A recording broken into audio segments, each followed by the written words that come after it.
Devant lui, la jeune femme innocente qui avait vendu son corps pour sauver sa mère entendit ce murmure glacial. « Êtes-vous prête ?»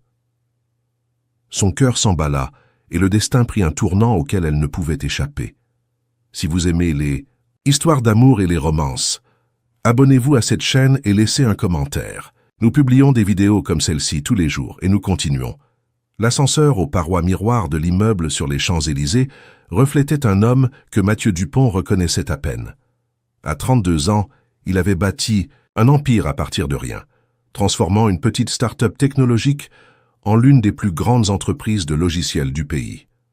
Ses solutions révolutionnaires pour l'agriculture française l'avaient rendu non seulement millionnaire, mais aussi une référence dans le secteur.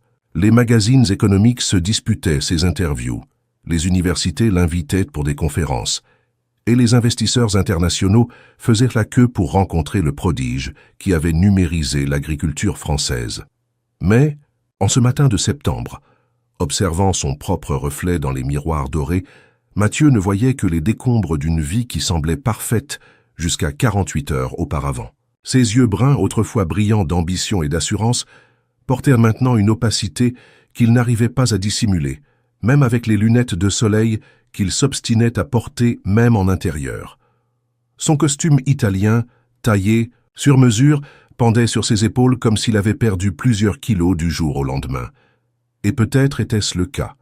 La découverte avait été brutale dans sa simplicité. Un message sur le téléphone de Camille, sa fiancée depuis 3 ans, qu'elle avait laissé déverrouiller sur la table du petit déjeuner de son appartement à Saint-Germain-des-Prés.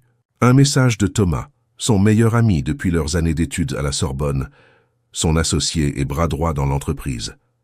Seulement 7 mots qui ont fait s'effondrer 2 piliers fondamentaux de son existence. « J'ai hâte que nous soyons ensemble ». Le contexte était sans équivoque. Il y avait d'autres messages, des photos, des plans de rendez-vous secrets qui durèrent depuis des mois, peut-être des années. Mathieu avait tout lu avec une froideur chirurgicale qui l'avait effrayé, comme s'il analysait les données d'un tableau particulièrement complexe. Ce n'est qu'après avoir lu la dernière conversation que la réalité l'avait frappé comme un coup de poing dans l'estomac. Camille était revenue de la douche en fredonnant, enveloppée dans le peignoir de soie rose qu'il lui avait acheté à Paris. Quand elle a vu Mathieu avec le téléphone dans les mains et l'expression sur son visage, la couleur a quitté ses joues. Il lui a simplement rendu l'appareil et a dit, avec un calme qu'il ne se connaissait pas, « Je pense qu'il vaut mieux que tu partes ». Elle a tenté d'expliquer, a pleuré, supplié, mais Mathieu s'était déjà retiré dans son bureau et avait fermé la porte. 2 heures plus tard, quand il est sorti, l'appartement était vide, et avec lui, 5 ans de relation. La confrontation avec Thomas avait été encore plus douloureuse. 20 ans d'amitié, 5 ans d'association, des projets, rêvés ensemble durant les nuits blanches à la faculté, des succès partagés, une confiance absolue. Thomas n'avait même pas essayé de nier. Il avait simplement baissé la tête et dit que cela avait commencé comme quelque chose de physique, sans importance, mais que c'était devenu de l'amour, qu'il n'avait pas prévu ça, que c'était arrivé, qu'il était désolé. Mathieu l'avait licencié le jour même. Il avait contacté les avocats pour racheter sa part de l'entreprise, quel qu'en soit le coût. En 72 heures, il avait éliminé de sa vie les 2 piliers qu'il croyait inébranlables. Et maintenant, seul dans cet ascenseur doré, il montait pour une autre réunion d'affaires qu'il savait ne pas pouvoir mener avec l'excellence qui avait toujours été sa marque de fabrique. La réunion fut un désastre. Des investisseurs japonais, intéressés par l'expansion des opérations d'Agritech Innovations en Asie, ont immédiatement compris que quelque chose n'allait pas. Mathieu, normalement éloquent et persuasif, a bégayé des présentations qu'il connaissait par cœur, a perdu le fil dans des explications techniques de base et, pour la première fois de sa vie, a vu des affaires de millions lui glisser entre les doigts par pure incompétence momentanée. Lorsque les investisseurs se sont poliment retirés, promettant d'évaluer la proposition, ce qui, en langage corporatif, signifiait « ne nous appelez pas, nous vous appellerons », Mathieu s'est retrouvé seul dans la salle de réunion de l'hôtel. À travers les fenêtres, les Champs-Élysées s'étendaient dans leur infinie beauté parisienne, mais il ne pouvait rien voir au-delà de son propre reflet dans la vitre. Les jours suivants sont devenus un flou d'autodestruction contrôlée. Mathieu a annulé des réunions, délégué des décisions importantes à des subordonnés, et a commencé à sortir tous les soirs dans les bars de la rive gauche parisienne. Il n'était pas un homme à boire, mais il a découvert que 3 verres de whisky écossais pouvaient temporairement anesthésier la douleur qu'il ressentait dans la poitrine. Il n'était pas un homme à aventures occasionnelles, mais il a réalisé que s'impliquer superficiellement avec des femmes dans les bars de Saint-Germain-des-Prés le distrayait de la solitude qui le consumait. Les médias spécialisés n'ont pas tardé à le remarquer. Mathieu Dupont en crise a fait la une du magazine Challenges après une semaine d'absence à des événements importants. Que s'est-il passé avec le prodige de la technologie française? S'interrogeait un article dans l'Express, spéculant sur d'éventuels problèmes dans l'entreprise, des difficultés financières ou des problèmes de santé. C'est durant l'une de ces nuits perdues, dans un bar du Marais, qu'un collègue entrepreneur lui a suggéré quelque chose qu'il n'avait jamais envisagé. « Mathieu, mon vieux, tu as besoin de compagnie, mais pas du genre qui va te juger ou vouloir quelque chose de toi. Tu as besoin de quelqu'un qui est là juste pour être là, tu comprends ?» L'homme lui a remis une carte discrète, sans nom, juste un numéro de téléphone et un symbole élégant. Ce sont des professionnels de très haut niveau, discrètes, intelligentes, éduquées. Ce n'est pas ce que tu penses, c'est plus une compagnie de qualité.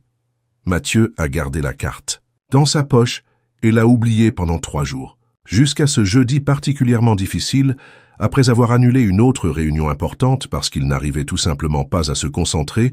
Il a appelé. La voix féminine qui a répondu était douce, professionnelle, avec un léger accent qu'il n'a pas réussi à identifier. Elle a expliqué discrètement et efficacement comment fonctionnait le service. Il n'y avait aucune vulgarité dans la conversation. Tout était traité avec l'élégance d'une concierge d'hôtel 5 étoiles. « Nous avons une jeune femme qui, je crois, serait parfaite pour vous. Intelligente, discrète, avec une formation universitaire. Elle est disponible pour des rencontres sociales, des dîners, des événements. Souhaiteriez-vous la rencontrer ?» Mathieu a hésité. Il n'avait jamais eu besoin de payer pour la compagnie d'une femme. Il avait toujours eu de la facilité dans les relations, avait toujours été recherché. Mais à ce moment-là, l'idée de passer une soirée avec quelqu'un qui ne connaissait pas son histoire, qui n'aurait pas d'opinion sur sa vie, qui serait simplement là sans attente, semblait tentante. À 600 kilomètres de là, dans une ville de province en Bourgogne, Élodie Beaumont terminait un autre service de 16 heures à l'hôpital municipal. À 25 ans, elle équilibrait une routine qui défiait tout concept de vie normale. Elle étudiait les soins infirmiers à l'université pendant la journée, travaillait comme technicienne à l'hôpital la nuit et trouvait encore du temps pour s'occuper de sa mère, Madame Moreau, diagnostiquée avec un cancer du pancréas à un stade avancé 6 mois auparavant. Élodie marchait dans les rues pavées de sa ville natale, Dijon, encore vêtue de son uniforme d'hôpital et le sac à dos chargé de livres sur les épaules. La ville historique, patrimoine de l'humanité avec ses maisons à colombages et ses églises gothiques, contrastait cruellement avec la réalité moderne d'un système de santé publique en faillite. Le diagnostic de sa mère était arrivé accompagné d'une facture qui coûterait des années de salaire. Le traitement expérimental qui pourrait prolonger sa vie n'était disponible que dans des hôpitaux privés de Lyon ou Paris, coûtant une fortune qu'une famille de classe moyenne modeste ne pourrait jamais rassembler. Élodie avait grandi dans cette petite maison bien entretenue de la rue de la Liberté, où Madame Moreau avait élevé seule 2 filles après que son mari soit parti, quand Élodie avait seulement 8 ans. Elle avait travaillé comme couturière, brodeuse, pâtissière, vendeuse, tout ce qu'elle pouvait faire à la maison, pour ne pas laisser les filles seules. Élodie, la cadette, avait hérité de sa mère la détermination et la capacité de travail qui l'avait fait réussir le concours d'entrée à l'université et obtenir une bourse partielle qui couvrait une partie des frais universitaires. Mais maintenant, voyant sa mère dépérir jour après jour, tous ses rêves de devenir infirmière et peut-être faire une spécialisation à Lyon semblaient insignifiants face à l'urgence de sauver la vie de la femme qui avait tout sacrifié pour ses filles. Élodie avait vendu tout ce qu'elle pouvait, la voiture d'occasion qu'elle avait achetée avec beaucoup d'efforts, les bijoux de famille, même certains meubles anciens qui avaient une valeur sentimentale. Elle avait organisé des tombolas, des événements caritatifs, créé des campagnes sur les réseaux sociaux. Elle avait réussi à lever une somme raisonnable, mais était encore très loin du nécessaire pour financer le traitement complet. C'est un vendredi, après une journée où elle a vu sa mère vomir 3 fois et refuser de manger, que son amie Julie, qui travaillait comme réceptionniste dans un hôtel à Lyon, lui a fait une suggestion qui lui a donné la nausée. « Élodie, je sais que tu vas trouver ça fou. Ce que je vais te dire, mais écoute-moi.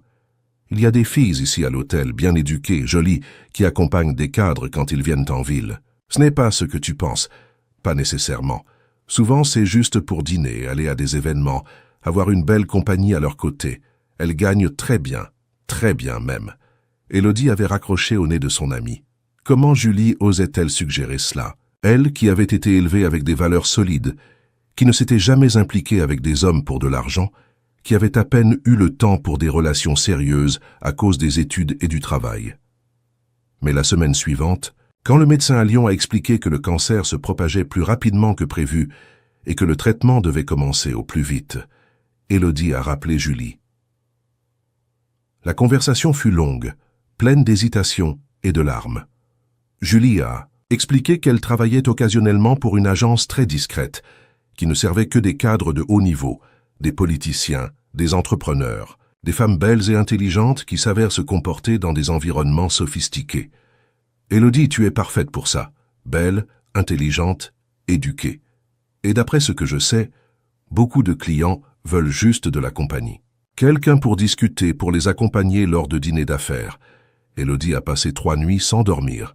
Elle regardait sa mère dormir dans la chambre d'à côté, le visage marqué par la maladie et les médicaments, et sentait son cœur se briser. Toute son éducation, ses principes, sa morale criaient que c'était mal. Mais quand elle calculait combien de mois de vie sa mère avait encore sans le traitement, tous les principes semblaient être des luxes qu'elle ne pouvait pas se permettre. Mercredi, elle a appelé Julie et a dit qu'elle voulait essayer, juste une fois, juste pour voir si elle pourrait. « Il y a un client spécial », a dit Julie. « Un entrepreneur parisien très réussi, très discret, élégant. Il traverse un moment difficile et veut juste de la compagnie pour un dîner. Rien de plus, je te le garantis. » Élodie a accepté de voyager à Lyon le week-end. Julie l'a aidée à choisir une robe empruntée, lui a appris à se maquiller de façon plus sophistiquée, a donné des conseils sur comment se comporter. Sois toi-même, Élodie, sois juste toi-même, mais la meilleure version de toi. Le rendez-vous a été fixé pour le samedi soir au restaurant Le Bouchon des Filles dans le quartier des Cordeliers. Élodie est arrivée ponctuellement à 8 heures, portant une robe noire simple mais élégante que Julie lui avait prêtée, les cheveux châtains attachés en un chignon bas qui mettait en valeur son visage délicat et les yeux verts qu'elle avait hérités de son père. Mathieu est arrivé 5 minutes plus tard, vêtu d'un costume bleu marine sans cravate, les cheveux foncés un peu en désordre, comme s'il y avait passé la main plusieurs fois. Élodie l'a immédiatement reconnu. Elle avait vu sa photo dans des magazines, savait qui il était. Ce qu'elle n'attendait pas, c'était de le voir si différent des photos. Là où dans les magazines, elle voyait un homme confiant et puissant, elle voyait maintenant quelqu'un de fatigué, avec des cernes mal dissimulées, et un sourire qui n'atteignait pas ses yeux. Ils se sont salués poliment, et Mathieu l'a conduite jusqu'à une table réservée au fond du restaurant. Les premières minutes ont été empreintes d'une gêne mutuelle. Mathieu commandait du vin et consultait le menu avec des mouvements mécaniques, tandis qu'Élodie observait l'environnement sophistiqué en essayant de ne pas montrer à quel point elle se sentait déplacée. C'est Élodie qui a brisé le silence. « Vous ne semblez pas être quelqu'un qui a besoin de payer pour la compagnie d'une femme, » dit-elle, avec une franchise qui l'a surprise. Mathieu a levé les yeux du menu et l'a regardé pour la première fois depuis qu'il s'était assis. « Et vous ne semblez pas être quelqu'un qui ferait ça pour de l'argent, » a-t-il répondu avec la même honnêteté. Élodie a senti son visage chauffer, mais n'a pas détourné le regard. « Ma mère est en train de mourir, » a-t-elle dit simplement. « Le traitement coûte 200 000 €. Je travaille depuis 6 mois pour réunir cette somme et je suis encore loin d'avoir la moitié. » La brutalité honnête de la déclaration a frappé Mathieu comme un coup de poing. Il s'attendait à une conversation superficielle, peut-être quelques mensonges bien élaborés sur le style de vie ou l'indépendance financière. Il ne s'attendait pas à cette vérité crue, livrée, sans auto-apitoiement ni demande de sympathie. « Et vous ?» continua Élodie. « Pourquoi un homme comme vous a besoin de payer pour de la compagnie? Mathieu hésita. Il n'avait pas l'habitude de s'ouvrir à des étrangers, mais il y avait quelque chose dans la posture de cette femme, dans la façon dont elle le regardait sans jugement, mais aussi sans servilité, qui l'a désarmé. J'ai découvert il y a une semaine que ma fiancée me trompait avec mon meilleur ami depuis des mois. Peut-être des années.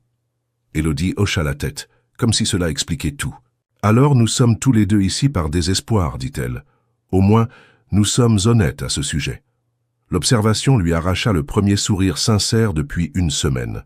Et puis, de façon totalement inattendue, ils ont commencé à vraiment discuter. Mathieu a parlé de la trahison, de comment il se sentait perdu et incapable de faire confiance à quiconque lui était proche. Élodie a parlé de sa mère, de comment elle avait renoncé à tous ses rêves pour essayer de la sauver, de comment elle se sentait coupable d'être là en ce moment. Le dîner s'est étendu sur 3 heures. Ils ont parlé de tout. La différence entre leur réalité sociale, les rêves qu'ils avaient dû abandonner, les peurs qui les maintenaient éveillés la nuit. Mathieu a découvert qu'Élodie était extraordinairement intelligente, avec une vision du monde qui l'impressionnait.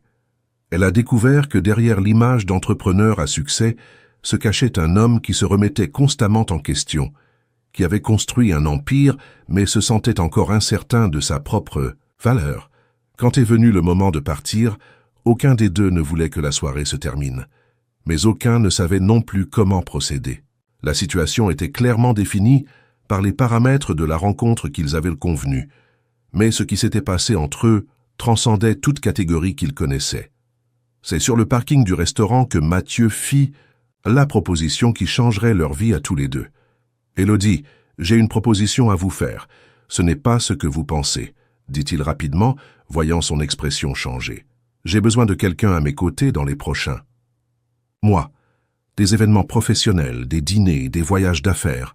J'ai besoin de quelqu'un d'intelligent, qui sait se comporter dans ces environnements, mais qui n'a pas d'intérêt pour ma fortune ou mon statut. » Élodie le regarda en silence, essayant de comprendre ce qu'elle entendait. « 6 mois, continua. Mathieu, comme ma compagne exclusive, en échange, je paie le traitement complet de votre mère, plus assez pour garantir que vous restiez financièrement stable dans les années à venir. Et en échange, vous voulez quoi exactement? Demanda Élodie, avec la prudence de quelqu'un qui avait appris que rien dans la vie ne venait sans un prix élevé. Votre présence, votre compagnie. Quelqu'un en qui je peux avoir confiance à mes côtés quand j'aurai besoin d'apparaître. En public et de faire semblant que ma vie n'est pas en morceaux. Élodie sentit son cœur s'accélérer. La proposition était trop généreuse, ce qui la faisait soupçonner qu'il y avait beaucoup plus derrière ce qu'il disait. « Et le sexe ?» demanda-t-elle directement. Mathieu hésita un moment, et Élodie vit dans ses yeux que l'attraction était mutuelle. Mais il secoua la tête. « Ce n'est pas inclus dans l'accord, à moins que ce soit quelque chose que vous vouliez. » Élodie regarda cet homme qu'elle avait rencontré il y a seulement quelques heures, et qui offrait la solution à tous ses problèmes. Son intuition lui criait que rien n'était aussi simple, que des accords comme celui-ci venaient toujours avec des complications émotionnelles auxquelles elle n'était peut-être pas préparée à faire face. Mais quand elle pensa à sa mère, au temps qui s'écoulait, à la chance de la sauver qui lui était offerte sur un plateau, l'hésitation ne dura que quelques secondes. « J'accepte, » dit Élodie tendant la main, « mais avec quelques conditions. » Mathieu serra sa main ressentant une étrange sensation de soulagement mêlée d'anxiété. Quelles conditions? Première, je garde ma vie privée. Ma famille, mes amis, ma vie personnelle restent en dehors de tout ça. Deuxième, si, à un moment je veux partir, je pars sans question. Troisième, nous sommes honnêtes l'un envers l'autre, toujours. J'accepte toutes ces conditions, dit Mathieu sans hésiter. Ils sont restés là immobiles pendant encore quelques minutes, dans le parking silencieux, tous deux conscients qu'ils venaient de conclure un accord qui changerait leur vie de façon irréversible. Élodie regarda cet homme qui était pratiquement un étranger et qui venait de devenir la solution à ses problèmes, mais aussi, elle le soupçonnait, la source de nouveaux et complexes dilemmes. Mathieu regarda cette femme qui était entrée dans sa vie comme une transaction commerciale et qui avait déjà réussi à lui faire ressentir autre chose que la douleur et la colère qui le consumaient depuis une semaine. Il y avait quelque chose chez Élodie qui l'intriguait, qui le défiait, qui lui donnait envie de mieux la connaître. Aucun des deux n'imaginait que cette poignée de main sur le parking d'un restaurant à Lyon était le premier pas d'un voyage qui les mènerait bien au-delà de tout accord commercial qu'ils pourraient imaginer. Un voyage qui testerait leurs limites, remettrait en question leurs certitudes et, finalement, leur apprendrait que le véritable amour naît souvent dans les endroits les plus improbables et grandit de façon qu'aucun contrat ne pourrait prévoir ou contrôler.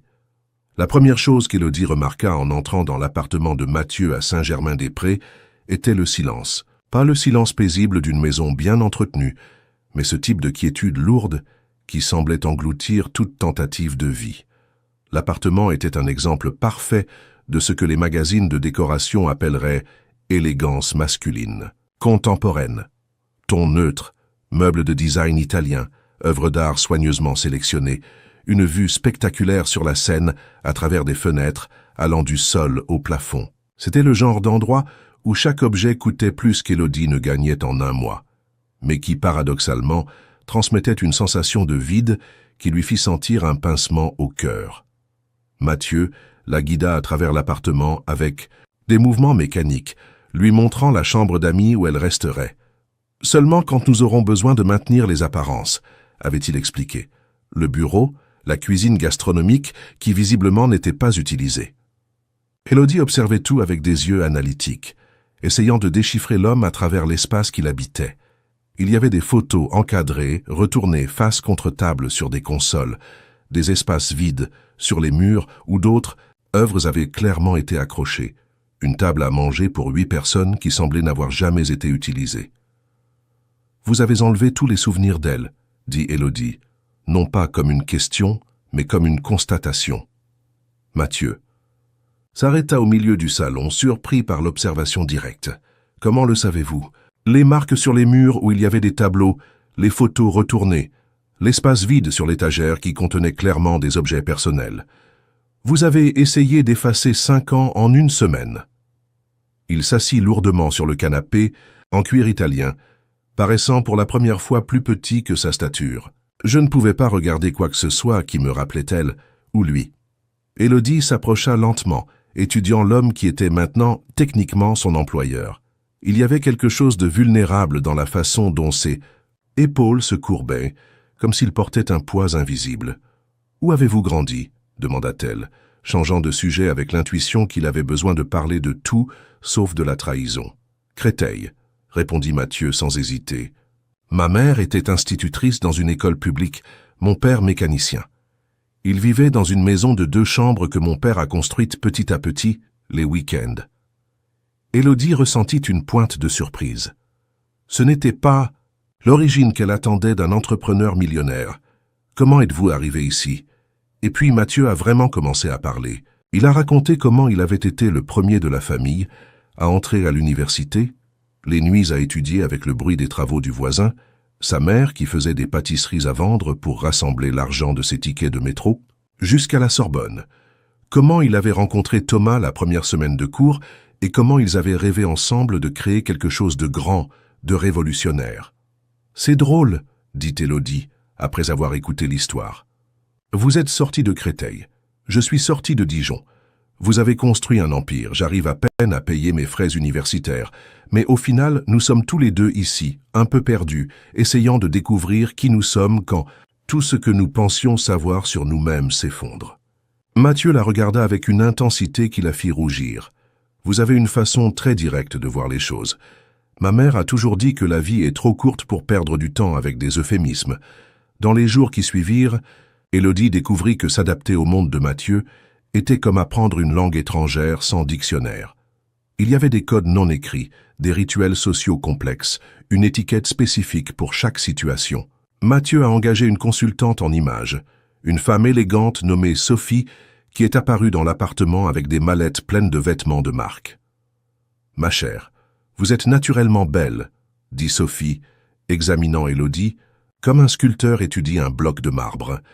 « Mais nous devons affiner certaines choses. Le monde dans lequel vous allez circuler est impitoyable. Un vêtement inadapté, un geste hors norme, et vous devenez le sujet de commérages dans les chroniques mondaines. » Les 3 heures suivantes furent un cours intensif de transformation. Élodie a essayé des dizaines de robes, a appris sur les tissus, les coupes, les occasions appropriées pour chaque pièce. Sophie a enseigné le maquillage subtil mais impactant. Comment marcher avec des talons hauts sur des sols en marbre. Comment saluer des personnes influentes sans paraître intimidé ou impressionné. Le secret, expliqua Sophie en ajustant, une robe bleu marine sur Élodie, est de paraître appartenir à cet environnement, mais sans perdre votre personnalité. L'élégance et la confiance en soi exprimées à travers le bon goût. Mathieu assistait à tout de loin, donnant occasionnellement son avis quand on le lui demandait, mais principalement en observant. Élodie a remarqué qu'il prêtait attention à des détails que la plupart des hommes ignoreraient. Comment elle se déplaçait avec certains vêtements, si elle semblait à l'aise ou forcée, si sa personnalité était étouffée ou mise en valeur. « Nous ne voulons pas créer un personnage », dit-il à Sophie quand elle suggéra des changements trop drastiques dans les cheveux d'Élodie. « Nous voulons juste polir ce qui existe déjà. » La première apparition publique eut lieu 3 jours plus tard, lors d'un dîner de bienfaisance aux Champs-Élysées pour une fondation de lutte contre le cancer infantile. L'ironie de la cause n'échappa pas à Élodie, qui s'habilla avec le soin de quelqu'un se préparant pour la bataille.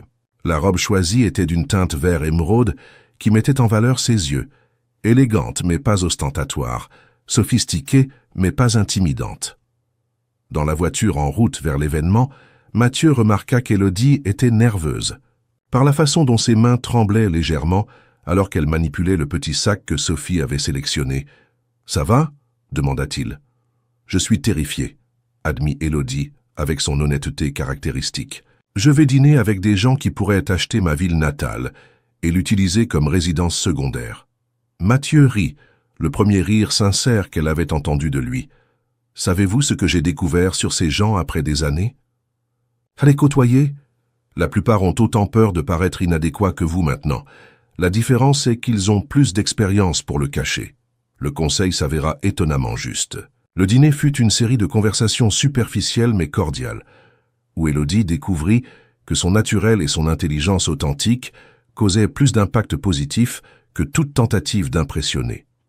Lorsqu'un entrepreneur de l'agroalimentaire commenta les difficultés du secteur, elle contribua avec des perspectives sur la réalité de la province qu'il n'avait lues que dans des rapports. Lorsqu'une mondaine se plaignit des problèmes pour trouver des professionnels de santé compétents, Élodie parla de son expérience en soins infirmiers avec une passion qui fit taire la table. « Elle est fascinante », entendit-elle une femme. Commentez à Mathieu quand Élodie s'était absentée pour aller aux toilettes. « Où l'avez-vous trouvée ?»« Elle m'a trouvée », répondit Mathieu, et Élodie réalisa que ce n'était pas une réponse complètement mensongère. La soirée fut un succès, mais ce qui marqua le plus Élodie fut d'observer Mathieu dans cet environnement. Il passait avec aisance d'un groupe à l'autre, se souvenait de détails personnels sur des personnes qu'il voyait clairement seulement lors d'événements sociaux, faisait des dons généreux sans ostentation. Mais elle percevait aussi qu'il y avait une barrière invisible autour de lui, une distance soigneusement maintenue entre sa personne publique et privée. C'est dans la voiture, en rentrant, qu'elle commenta cela. « Vous êtes très doué pour ça, dit-elle, mais vous semblez aussi épuisé, comme si vous étiez un acteur jouant un rôle en permanence. » Mathieu conduisait en silence pendant quelques pâtés de maison avant de répondre. « Vous êtes-vous déjà demandé si la personne que vous êtes en public est vraiment vous, ou juste une version éditée de ce que vous pensez que les gens veulent voir ?»« Tous les jours, » répondit Élodie. « Surtout maintenant. » Ils se regardèrent au feu rouge, et Élodie sentit une connexion qui allait bien au-delà de l'accord commercial qui les avait unis. Il y avait une compréhension mutuelle du poids, de jouer des rôles, de maintenir des façades, de protéger les vulnérabilités. Les semaines suivantes établirent une routine étrange, mais confortable. Élodie passait 3 nuits par semaine dans l'appartement de Mathieu, principalement quand il y avait des événements sociaux ou quand il devait voyager pour des réunions d'affaires. Le reste du temps, elle restait à Dijon, suivant le traitement de sa mère qui avait commencé dans un hôpital privé de Lyon. Madame Moreau répondait bien à la chimiothérapie, et voir sa mère retrouver des forces jour après jour faisait qu'Élodie sentait qu'elle avait pris la bonne décision, indépendamment de la complexité que sa situation personnelle prenait. car la situation devenait, définitivement, complexe. La cohabitation avec Mathieu révélait des couches de personnalité qu'elle n'avait pas anticipées. Loin des événements sociaux, il était étonnamment domestique. Il cuisinait bien, s'occupait de plantes qu'Élodie n'avait même pas remarquées lors de sa première visite, avait une collection impressionnante de vinyles qu'il écoutait quand il travaillait à la maison. Elle découvrit qu'il lisait avidement, avait des opinions passionnées sur le cinéma français et pouvait discuter de littérature avec une profondeur qui l'impressionnait. Plus troublant encore, il était gentil, pas seulement poli ou courtois, mais véritablement attentionné. Il se souvenait quand elle mentionnait qu'elle était préoccupée par un examen à l'université et demandait le résultat. Il s'assurait toujours qu'elle ait tout ce dont elle avait besoin quand elle restait à l'appartement. Quand elle a eu une crise de migraine pendant un voyage d'affaires à Marseille, il a annulé des réunions pour rester avec elle à l'hôtel, apportant des médicaments et faisant des compresses froides. « Vous n'avez pas besoin de faire ça », avait-elle dit, confuse par la tension. « Faire quoi ?» avait-il demandé, ne comprenant vraiment pas. « Prendre soin de moi, ce n'est pas dans notre accord. » Mathieu s'était arrêté dans ce qu'il faisait et l'avait regardé avec une expression qu'elle n'avait pas su interpréter. « Élodie, pensez-vous que je suis capable de voir quelqu'un souffrir et simplement l'ignorer parce que ce n'est pas dans le contrat ?» La question l'avait laissée sans réponse, principalement parce qu'elle révélait quelque chose sur ses propres attentes qu'elle n'avait pas réalisé avoir. Elle avait supposé qu'il serait froid, distant, intéressé uniquement à maintenir les apparences. Découvrir qu'il y avait une humanité authentique derrière la façade d'entrepreneur à succès la touchait d'une manière qu'elle n'avait pas anticipée. L'attraction physique devenait également impossible à ignorer. Mathieu était incontestablement attirant. Elle l'avait reconnu dès la première rencontre. Mais vivre avec lui, l'observer dans des moments non gardés, intensifiait une tension que ni l'un ni l'autre ne mentionnait, mais que tous deux ressentaient. Il y avait des moments, quand ils se croisaient dans la cuisine le matin, quand il y l'aidait à fermer un collier avant un événement, quand elle le surprenait à l'observer, pendant qu'elle lisait sur le canapé, où le courant électrique entre eux était presque palpable. Mais tous deux maintenaient soigneusement les frontières de l'accord qu'ils avaient établi. C'est durant un voyage à Strasbourg, pour une conférence sur la technologie et la durabilité, que ces frontières ont été testées pour la première fois. Ils avaient terminé de dîner avec un groupe d'investisseurs européens quand Élodie a mentionné qu'elle n'avait jamais visité les monuments de la capitale alsacienne. Mathieu, peut-être poussé par le vin ou simplement en la voyant sincèrement intéressée, a suggéré qu'ils fassent un tour avant de retourner à l'hôtel. Strasbourg, la nuit avait une beauté austère qui impressionna Élodie. Ils ont marché le long de la petite France, visité la cathédrale illuminée, se sont arrêtés devant le Parlement européen. Élodie posait des questions sur l'architecture, sur l'histoire de la ville, et Mathieu découvrit qu'il aimait la voir curieuse, engagée, libre de l'attention qu'elle portait toujours dans les événements sociaux. C'est alors qu'ils étaient assis, sur les marches du palais Rohan, contemplant la vastitude de la ville planifiée, qu'Élodie posa une question qui changea tout. « Mathieu, que voulez-vous de la vie maintenant? Je veux dire, après tout ça, quand vous serez guéri de la trahison, quand vous pourrez à nouveau faire confiance aux gens, que voulez-vous » La question le prit au dépourvu. Il avait été tellement concentré sur simplement survivre aux derniers mois, à maintenir l'entreprise en fonctionnement et la façade de normalité, qu'il ne s'était pas arrêté pour penser à l'avenir au-delà de l'immédiat. « Je ne sais pas, admit-il. J'ai toujours su exactement ce que je voulais. Le succès, la reconnaissance, construire quelque chose de grand. Je pensais que je voulais une famille, la stabilité. Mais maintenant je me demande si c'était vraiment mes désirs ou simplement ce que je pensais devoir vouloir. » Élodie hocha la tête, comme si elle comprenait parfaitement. « Et si vous pouviez recommencer? Si vous pouviez être n'importe qui, faire n'importe quoi ?» Mathieu l'observa dans le silence de la nuit strasbourgeoise. La lumière des lampadaires créait des contours doux sur son visage, et il dut résister à l'envie de toucher sa peau. « Je pense que je voudrais être quelqu'un en qui les gens ont vraiment confiance. Pas parce que j'ai de l'argent ou du pouvoir, mais parce que je suis fiable, authentique. » Il hésita. « Et vous? Que voulez-vous? » « Je veux terminer mes études, ouvrir une clinique en province, prendre soin des personnes qui n'ont pas accès à des soins de qualité. Je veux que ma mère vive assez longtemps pour voir ça. Élodie sourit tristement, et je veux arrêter de sentir que je joue toujours un rôle pour survivre. Ils restèrent en silencieux pendant de longues minutes, absorbant l'honnêteté des confessions mutuelles. Ce fut Mathieu qui bougea en premier, tendant la main pour l'aider à se lever. Mais quand Élodie accepta sa main, il ne la lâcha pas immédiatement. Ils restèrent là, debout, mains entrelacées, se regardant l'un l'autre, avec une intensité qui fit accélérer le cœur d'Élodie. « Élodie, dit Mathieu, sa voix plus basse que d'habitude. Vous savez que cela devient compliqué, n'est-ce pas? Je sais, chuchota-t-elle sans lâcher sa main. Ce n'était pas dans les plans, ça ne l'est jamais. Mathieu fit un pas plus près et Élodie sentit son parfum, un mélange de Cologne, coûteuse et quelque chose qui lui était propre. Ses yeux descendirent vers ses lèvres et Élodie retint sa respiration. Pendant un moment, le monde sembla se suspendre.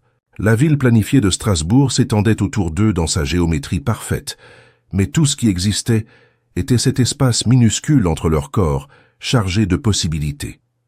C'est Élodie qui recula en premier, lâchant sa main, avec un mouvement qui lui coûta visiblement un effort. « Nous ne pouvons pas, dit-elle, plus pour elle-même que pour lui. »« Pourquoi ?» demanda Mathieu, bien qu'il connaisse la réponse. « Parce que cela va tout changer, et je ne peux pas me permettre de compliquer cela maintenant. Ma mère, le traitement, notre situation... » Élodie secoua la tête. « C'est trop risqué. » Mathieu acquiesça, comprenant même s'il était déçu. « Vous avez raison. » Mais durant le vol de retour à Paris, assis côte à côte en première classe, tous deux savaient que quelque chose avait irrémédiablement changé. L'attraction qu'ils avaient ignorée avait été reconnue, nommée, presque consommée. Et maintenant elle planait entre eux comme une promesse non tenue, rendant chaque contact accidentel, chaque regard prolongé, chaque moment d'intimité émotionnelle, chargé d'une tension qui menaçait d'exploser. De retour à Paris, ils essayèrent de reprendre la normalité de l'accord initial. Mathieu se concentra plus intensément sur le travail, Élodie passa plus de temps à Dijon avec sa mère. Mais quand ils étaient ensemble, la nouvelle conscience des sentiments mutuels créait une dynamique différente. Mathieu devint plus attentionné, mais aussi plus prudent, comme s'il surveillait constamment ses propres impulsions. Élodie devint plus protectrice de son espace émotionnel, mais aussi plus observatrice des petits gestes de lui, des moments où il baissait sa garde. Ce fut lors d'un événement dans la maison d'un entrepreneur à Neuilly-sur-Seine que la tension trouva, finalement, une soupape d'échappement partielle. Élodie s'était retirée sur la terrasse pour échapper à l'air conditionné glacial du salon quand Mathieu l'a trouvée quelques minutes plus tard. « Vous fuyez la société parisienne ?» demanda-t-il, s'appuyant sur la balustrade à côté d'elle. « J'avais besoin d'air et de quelques minutes sans sourire et faire la conversation, » répondit Élodie, regardant les lumières de la ville s'étendant jusqu'à la Seine. « Vous êtes très doué pour ça, vous savez. Parler aux gens, les faire se sentir intéressants. » Élodie rit. « C'est une compétence que j'ai développée en travaillant avec des patients. La plupart des gens veulent juste se sentir vus, écoutés. Et vous? Qui vous fait vous sentir vu? » La question l'a pris au dépourvu, principalement par la façon dont Mathieu la posa. Pas comme une conversation désinvolte, mais comme s'il voulait vraiment savoir. Ces derniers temps, Élodie se tourna pour le regarder. Vous. L'aveu resta suspendu entre eux comme une confession dangereuse. Mathieu fit un pas plus près, ses yeux ne quittant pas les siens. Élodie. Je sais, dit-elle rapidement. Je sais que je n'aurais pas dû dire ça. Ce n'est pas que vous n'auriez pas dû, c'est que maintenant je ne sais pas comment faire semblant de ne pas avoir entendu. Élodie sentit son cœur s'emballer. Il y avait une intensité chez Mathieu qu'elle n'avait pas vue auparavant, comme s'il luttait contre une impulsion puissante. « Que voulez-vous de moi, Mathieu ?» demanda-t-elle, sa voix presque un murmure. « Je veux des choses que je n'ai pas le droit de vouloir, » répondit-il honnêtement. Comme quoi, Mathieu hésita, puis fit un autre pas plus près, jusqu'à ce qu'Élodie puisse sentir la chaleur de son corps. « Je veux vous embrasser. Je veux dormir avec vous dans mes bras. Je veux me réveiller et voir votre visage en premier le matin. Je veux vous présenter à ma mère. Je veux vous protéger de tout ce qui pourrait vous blesser. Je veux... » Il s'arrêta, passant la main dans ses cheveux avec frustration. « Je veux oublier qu'il existe un accord entre nous, et juste être, moi et vous. » Élodie sentit des larmes piquer ses yeux. Non parce qu'elle était triste, mais parce qu'il y avait tant de désirs et tant d'impossibilités dans ces mots que son cœur ne savait pas comment les traiter. « Je veux ces choses aussi, » admit-elle. « Et c'est exactement pour cela que nous ne pouvons pas les avoir. » Mathieu ferma les yeux comme si les mots d'elle étaient une douleur physique. « Parce que vous ne pouvez pas être sûr si ce sont des sentiments réels ou si c'est juste la situation, l'argent, la gratitude. »« Non, » dit Élodie fermement, touchant son bras, « parce que je peux en être sûr. Et c'est ça qui me fait peur. » Mathieu ouvrit les yeux et la regarda avec une intensité qui la fit trembler. Élodie, « Je n'ai jamais ressenti ça pour personne. Même pas pour Camille, en 5 ans de relation. Ce que je ressens pour vous c'est comme si vous aviez réveillé une partie de moi que je ne savais pas exister. » Élodie sentit le monde tourner légèrement. Elle avait rêvé d'entendre ces mots, mais maintenant qu'elle les entendait, elle réalisait à quel point ils étaient dangereux. « Mathieu, nous ne pouvons pas. Pas maintenant. C'est trop compliqué, il y a trop en jeu. »« Je sais, » dit-il, reculant d'un pas. « Je sais. Mais un jour, quand tout cela sera terminé, quand votre mère ira bien, quand vous serez libre de cet accord, un jour, » répéta Élodie comme une promesse qu'elle ne savait pas si elle pourrait tenir.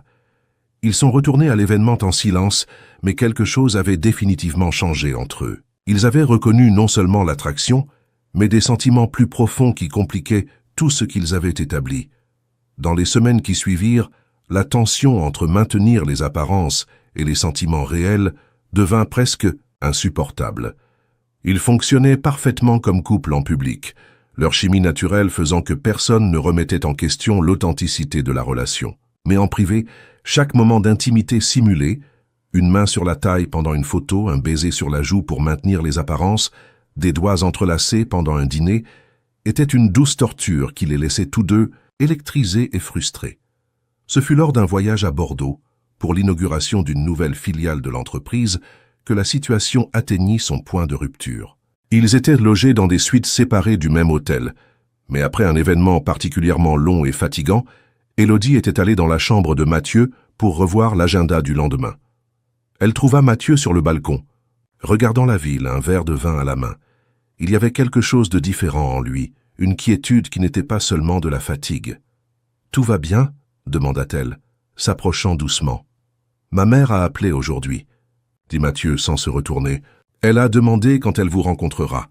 Elle a dit qu'elle ne m'avait jamais entendu parler d'une femme comme je parle de vous. » Élodie sentit son estomac se serrer. « Qu'avez-vous dit à votre mère ? » ?»« Que ce n'est pas encore le bon moment. » Mathieu se tourna finalement pour la regarder. « Mais la vérité est que je voudrais tellement que ce le soit. » Élodie s'approcha davantage, jusqu'à être à côté de lui sur le balcon. « Mathieu, je sais ce que vous allez dire, que c'est compliqué, que nous avons un accord, que vous ne pouvez pas être sûr de vos sentiments dans cette situation. » Mathieu posa son verre et se tourna complètement vers elle. « Mais Élodie, je n'en peux plus de faire semblant que c'est juste un accord commercial. Je n'en peux plus de dormir dans la chambre à côté de la vôtre et faire semblant que je ne veux pas être là avec vous. Je n'en peux plus de vous toucher uniquement quand nous sommes en représentation et faire semblant que cela ne m'affecte pas. » Élodie sentit des larmes se former dans ses yeux. « Vous pensez que c'est facile. Pour moi, vous pensez que je ne ressens pas la même chose. Alors pourquoi continuons-nous à faire semblant ? » « Parce que j'ai peur, » explosa Élodie, les mots sortant avant qu'elle puisse les contrôler. « J'ai peur que si nous laissons cela devenir réel, si nous laissons les sentiments prendre le dessus, tout va s'effondrer. Et je ne peux pas me permettre que cela s'effondre, Mathieu. Ma mère dépend de moi. Toute ma vie dépend du bon fonctionnement de cet accord. » Mathieu fit un pas plus près, ses yeux brillants d'une émotion qu'elle n'arrivait pas à identifier, complètement. « Et si je vous disais que l'accord n'a pas besoin de prendre fin ? Et si je vous disais que nous pouvons avoir les deux, l'accord et ceci ?» Il fit un geste entre eux. « Comment ? » ?»« Je ne sais pas, » admit Mathieu. « Mais je sais que je ne veux plus passer un seul jour à faire semblant que vous êtes juste ma compagne, quand vous êtes devenue beaucoup plus que ça. » Élodie sentit le monde s'incliner légèrement. Voilà l'homme qui était devenu son obsession secrète, offrant exactement ce qu'elle voulait, plus que tout. Et elle devait être la responsable, devait penser aux conséquences, devaient se protéger, elle-même et lui, d'une situation qui pourrait finir par les détruire tous les deux. Mais quand Mathieu lui tendit la main, Élodie découvrit que toute la responsabilité du monde ne faisait pas le poids face à la force de ce qu'elle ressentait pour lui. Elle prit sa main, et pour la première fois depuis qu'ils s'étaient rencontrés, elle permit qu'il l'attire, près de lui, permit que ses défenses tombent, permit que les sentiments qu'elle avait lutté pour supprimer remontent à la surface. Le baiser qui suivit était inévitable et révélateur. Des mois de tension réprimée se manifestèrent dans un moment de connexion qui était à la fois tendre et désespéré, comme si tous deux se noyaient et se sauvaient simultanément. Quand ils se séparèrent, tous deux respiraient lourdement. Kay et Élodie savaient qu'ils avaient franchi une ligne dont il n'y avait pas de retour. « Et maintenant » chuchota-t-elle. « Maintenant » dit Mathieu, touchant doucement son visage, « nous arrêtons de faire semblant. » Les 3 mois suivants furent comme vivre dans un rêve qu'Élodie avait peur de voir se terminer. Après cette nuit à Bordeaux, quand ils avaient finalement admis les sentiments qui grandissaient entre eux, la dynamique de la relation avait complètement changé. L'appartement de Mathieu, auparavant un mausolée élégant de sa vie passée, se transforma en un véritable foyer pour la première fois depuis la trahison. Élodie gardait toujours sa chambre à Dijon, partageait toujours son temps entre les deux mondes, mais maintenant ses séjours à Paris étaient différents. Il n'y avait plus la tension constante de maintenir des frontières artificielles. Ils se réveillaient dans la même chambre, partageaient le petit déjeuner lors des matinées paresseuses du dimanche, cuisinaient ensemble quand il n'y avait pas d'événements sociaux auxquels assister.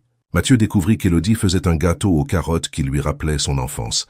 Et Élodie découvrit que Mathieu, quand il ne jouait pas le rôle d'entrepreneur à succès, fredonnait en cuisinant et avait l'habitude adorable de laisser des petits mots affectueux dans l'appartement quand il partait tôt pour des réunions.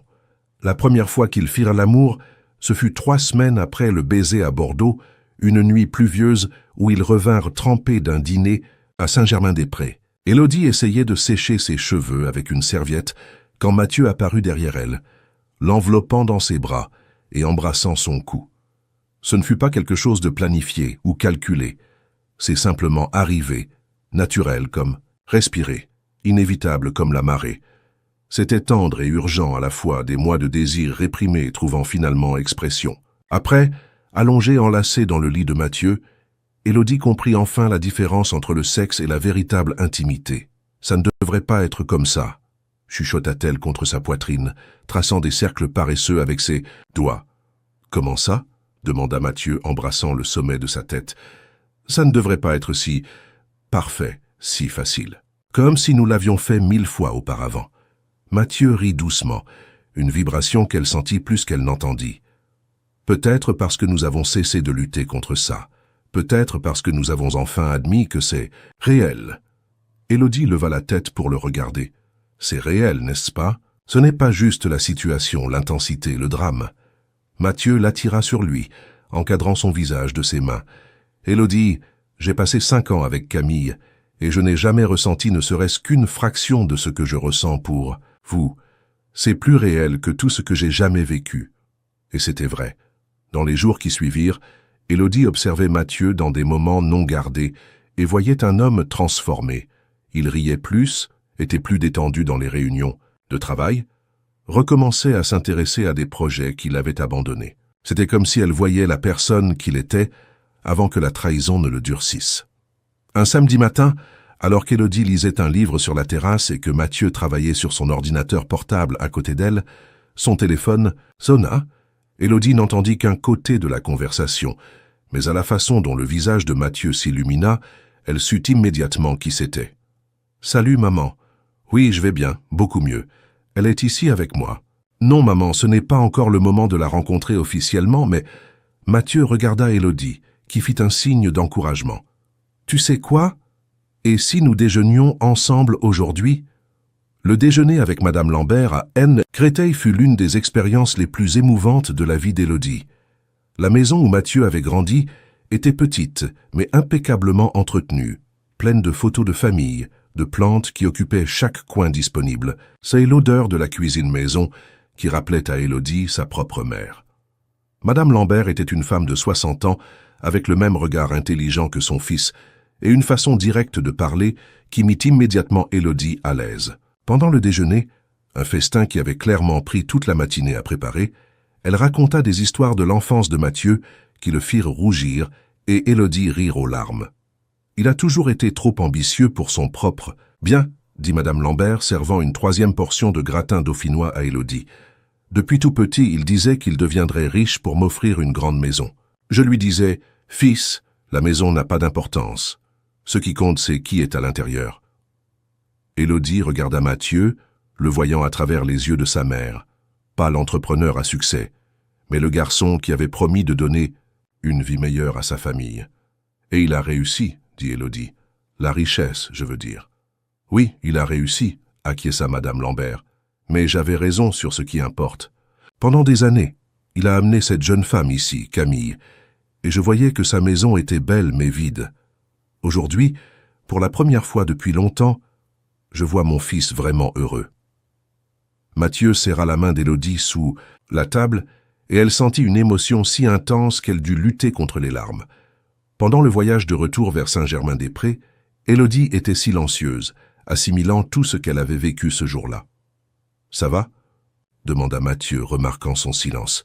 « Votre mère est incroyable, » dit Élodie, « et la façon dont elle vous regarde, c'est la même façon dont ma mère me regarde, comme si vous étiez la chose la plus précieuse au monde.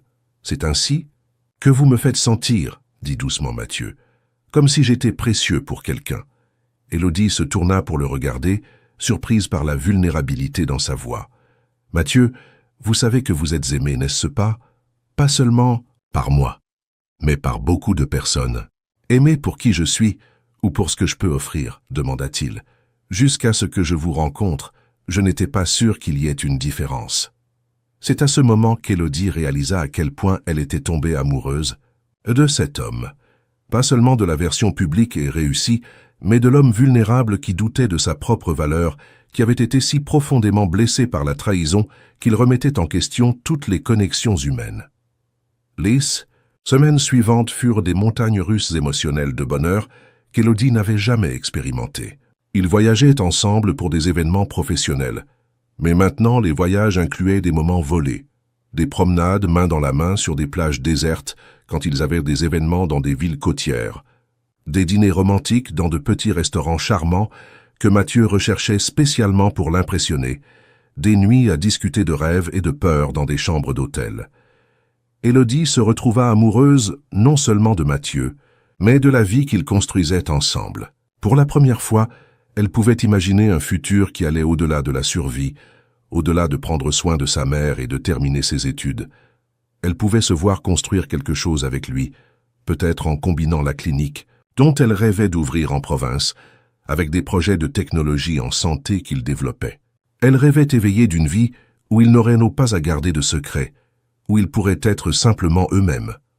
Le traitement de Madame Moreau progressait mieux que quiconque ne l'avait espéré. Les médecins, surpris par la réponse, positive à la chimiothérapie, commençaient à utiliser des mots comme rémission et perspective optimiste. Élodie partageait son temps entre Paris et Dijon, mais maintenant ses visites à sa mère avaient une saveur différente. Madame Moreau, toujours perspicace, remarqua immédiatement le changement chez sa fille.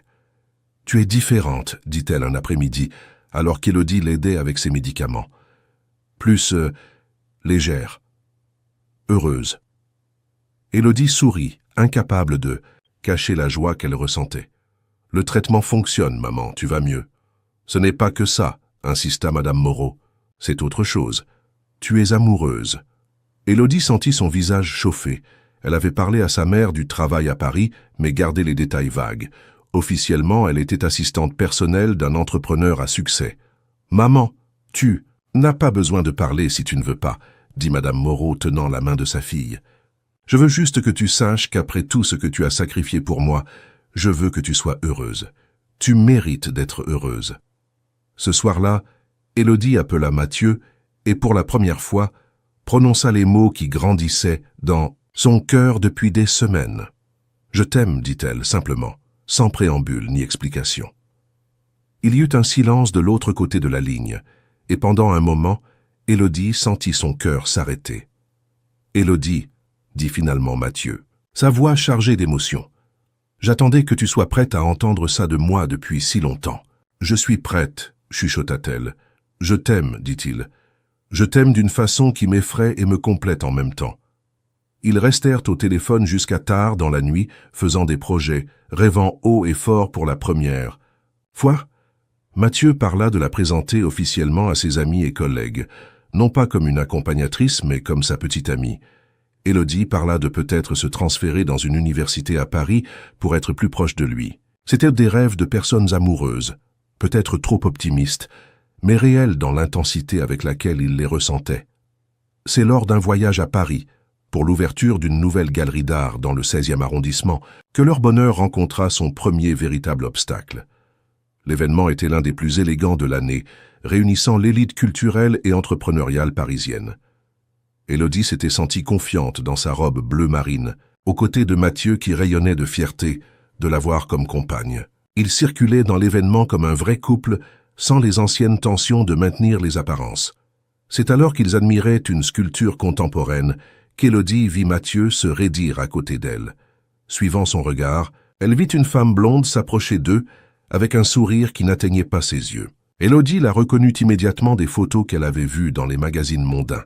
Camille Lenoir, l'ex-fiancé de Mathieu. « Mathieu !» dit Camille, sa voix douce mais avec une note de fausseté que seule Élodie sembla percevoir. « Quelle surprise de te voir ici !»« Camille !» répondit Mathieu, sa voix soigneusement neutre. « Voici Élodie. » Camille tendit la main à Élodie avec un sourire parfait. « Enchantée, Élodie.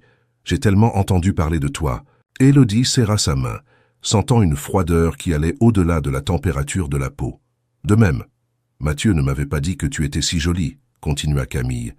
Mais il y avait quelque chose de venimeux dans la façon dont elle disait cela.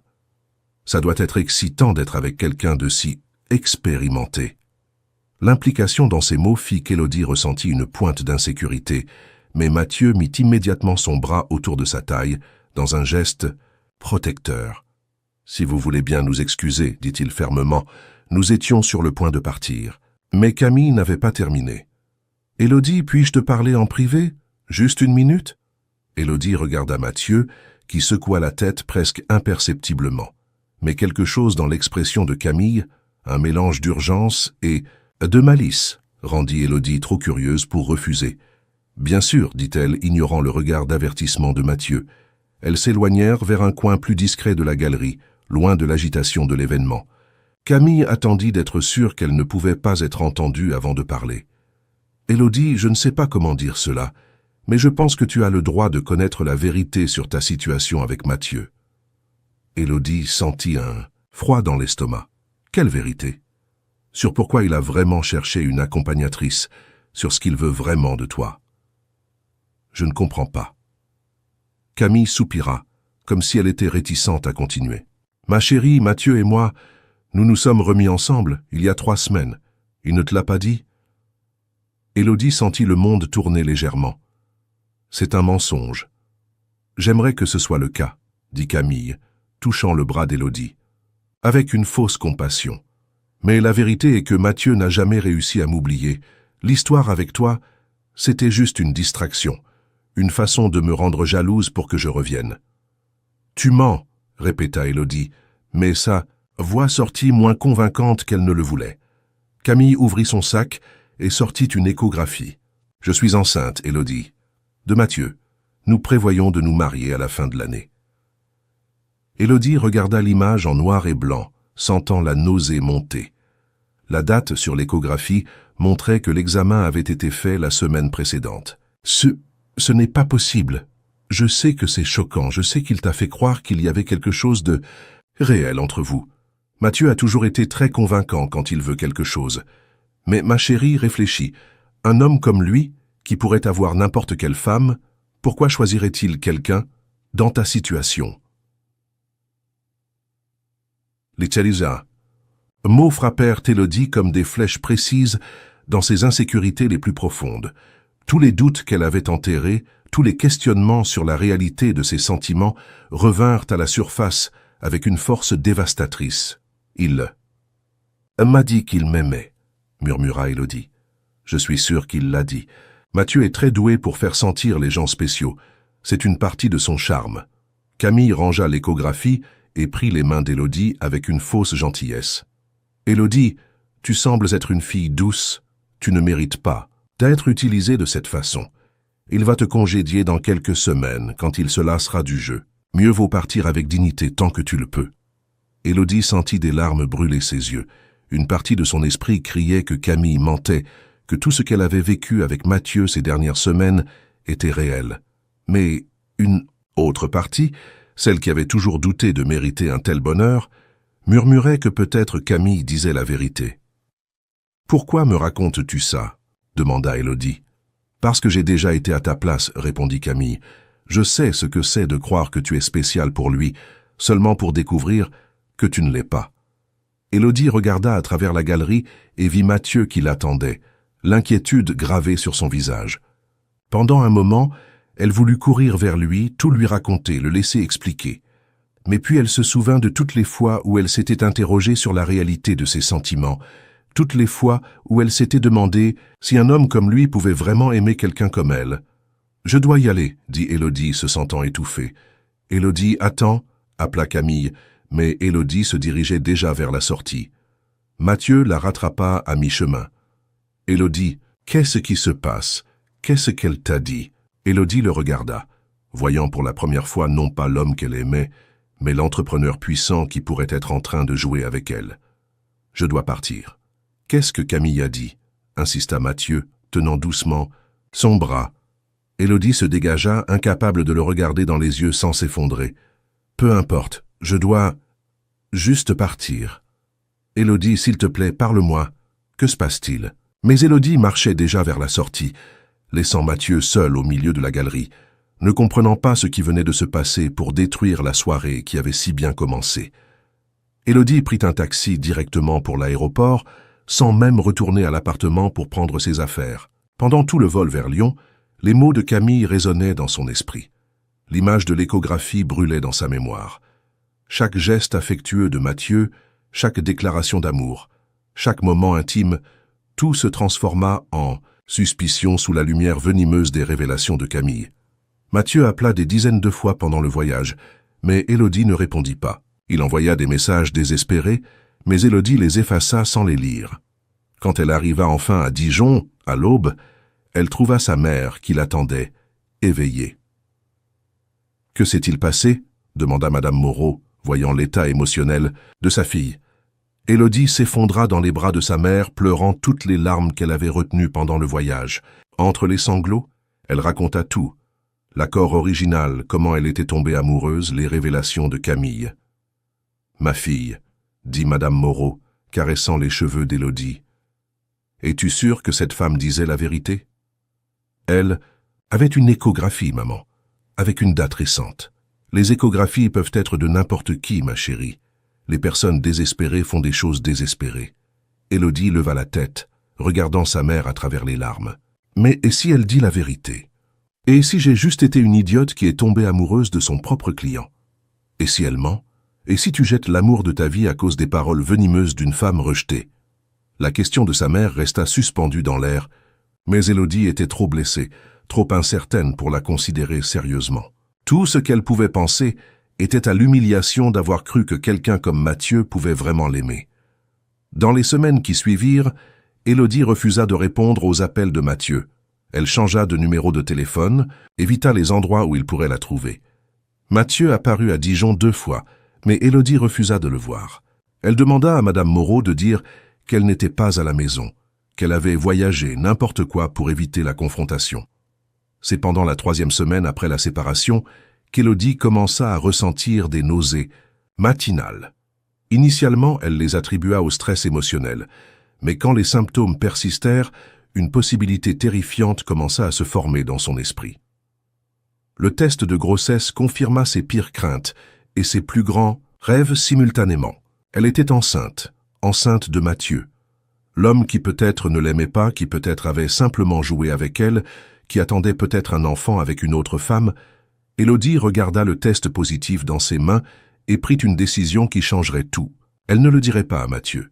Elle ne lui donnerait pas la chance d'offrir de l'argent par obligation ou de feindre de l'intérêt seulement à cause du bébé. S'il s'était vraiment remis avec Camille, si elle était vraiment enceinte. De lui, Élodie ne serait pas la complication dans leur vie.